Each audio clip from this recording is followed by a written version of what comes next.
what happens after a budget cycle, like the one that we just went through, is then in the off-budget years, essentially, agencies can make supplemental budget requests. Like, hey, there's been a couple changes here and there, or we need more money here, so we're putting in a supplemental budget request. So that has been put out to the Office of Financial Management by the Attorney General's office. They have now put in their 2026 first supplemental budget request, okay? So in it, and when you look at it, it's just going to seem like a bunch of numbers that don't really mean anything. But when you look at it, I want to key in on some of the areas that Attorney General Nick Brown is asking to have more money dedicated to. Remember, at a time where we are in a budget hole so deep, I don't know if we'll ever dig our way out of it.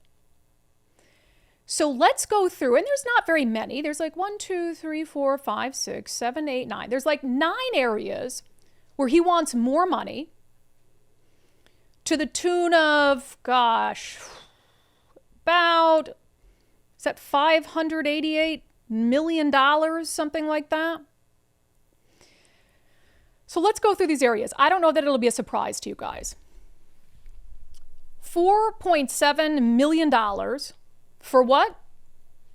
Federal administrative litigation. So he says, hey, we need almost $5 million extra because we're suing the Trump administration so much. They write, from Inauguration Day through the end of August, Washington filed 37 lawsuits challenging federal policies to protect basic rights. Funding previously promised by the federal government, environmental policies, and coercive funding policies.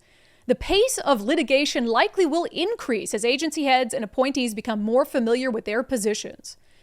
So what's interesting about this is I remember interviewing Bob Ferguson during the first Trump term when Bob Ferguson was Attorney General. And one of the things I'd always ask, and I asked in the interview I did, is, what would you say to taxpayers who are worried that you're spending too much money as the Attorney General's office suing Donald Trump? And the answer he would always give is, oh, these are staff attorneys. So, they're on a yearly salary. So we can, work them to the bone. It's not costing us any extra. It is costing you extra. And in this case, for the supplemental budget for the Attorney General's office, Nick Brown says they need an extra $5 million so they can increase the pace of litigation against the Trump administration. Let's keep going here, because there's actually multiple areas where he wants more money basically to fight Donald Trump. One of them is education. So he wants an additional $634,000 to defend Washington State's public education system against the racist, horrible, awful bigots in the Trump administration. It says this request is to fund the increased need for advice relating to actions and policies of the federal government. So what do you need advice for? Aren't you the Attorney General? Aren't you the top lawyer in the state, and you have a whole team of lawyers? Who are you going to for advice outside of your own office? If you need advice from someone else on legal action for the state, then why are we paying you? And of course, that $634,000 basically has to do, and it says in here, on DOJ focused on the pushing back against the federal government's gender ideology initiatives. So in essence, he wants $630,000 additional dollars, basically to aid in all the other money that they're spending to push back against the federal government for not wanting boys and girls sports. Basically. So they're going to spend millions of dollars trying to keep biological boys competing against girls. What a great use of money. It keeps going. They want an additional $400,000 to do what? Help immigrants. Of course, these are going to be illegal immigrants. And the thing that got me about this, you might say, well, $400,000 doesn't sound like a lot. And in the grand scheme of the budget, it's not a lot. But here's what they want to do with it. It says the proposal is intended to support immigrant workers in Washington by requiring employers to notify their employees of a planned Form I-9 inspection within 72 hours of receiving a notice of inspection from Immigration and Customs Enforcement. So basically, this is saying that we want to help employers notify their workers that ICE is coming to do a work site inspection. And so what is this money, the $400,000? Well, they want to essentially use it to create a sample notice for employers to use to notify employees, okay? Think about this. $400,000.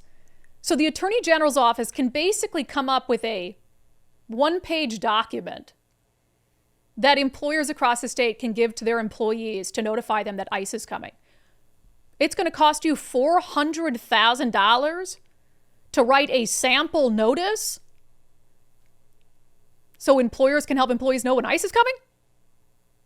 $400,000? I'll write one right now. It'll be a picture of Tom Homan. It'll say, Tom's a coming. You can hand it out to all of your employees. He'll be here on this date. Wild how much it costs the government to do anything. Let's keep going here. This one pisses me off maybe more than any other thing because to me it's the greatest attack on, I think, the citizens of Washington state that we have seen. So Attorney General Nick Brown, in the midst of a budget crisis, wants $165,000 additional dollars to help with his domestic extremism and mass violence task force, which of course is a complete farce, which is a task force that was designed to only look at right-wing extremism, to try to control and vilify your speech and speech they disagree with. We've covered it a million times. The task force spent more time in its first meeting introducing themselves with their pronouns than it did actually looking at the issue of domestic violent extremism in the state. And this is also the task force whose work is used to justify the hate crime hotline, which is used to justify and pump up numbers of alleged hate crimes with no proof that they actually meet a standard for hate crimes so that they can continue to justify the funding of the domestic violent extremism task force. So something that is a complete farce that ignores entirely the issue that's more prominent in our state, which is left-wing domestic extremism, he wants an extra $165,000 for. Here's another one. It doesn't have to do really, well, it might in a way, the Trump administration, but it just shows the priorities here in a budget crisis. He wants an additional $1 million to help with clemency and pardons.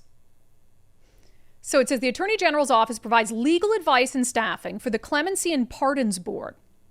HB 1131 expands the size and work of the board to increase the number of petitions processed and hearings held. So he says, well, we need more money so we can consider more petitions for clemency and pardons from criminals serving time in our state prisons in the middle of a budget crisis. This is what his priority is, helping get more violent criminals out of prison.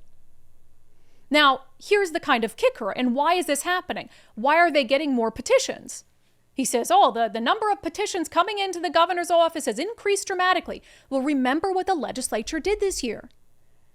They moved illegal aliens to the front of the line for pardons and commutations because they believe, even though if you have an illegal alien who's in our state prison system, they've done something very serious. But out of their weird, twisted ideology, they decided, hey, let's move them to the front of the line, and maybe if they get a pardon and get their record wiped clean by the governor, then it'll be harder for them to be deported. So in the midst of a budget crisis, Attorney General Nick Brown wants an additional $1 million to give advice for illegal aliens currently incarcerated in our state prison system so they can get a fast track to get a pardon or a commutation so that they don't have to leave the country. That's sick stuff. And that's the kind of stuff that put us down a path toward a massive budget deficit and $9 to $12 billion in new taxes that will make the problem even worse. Just wild. Wild.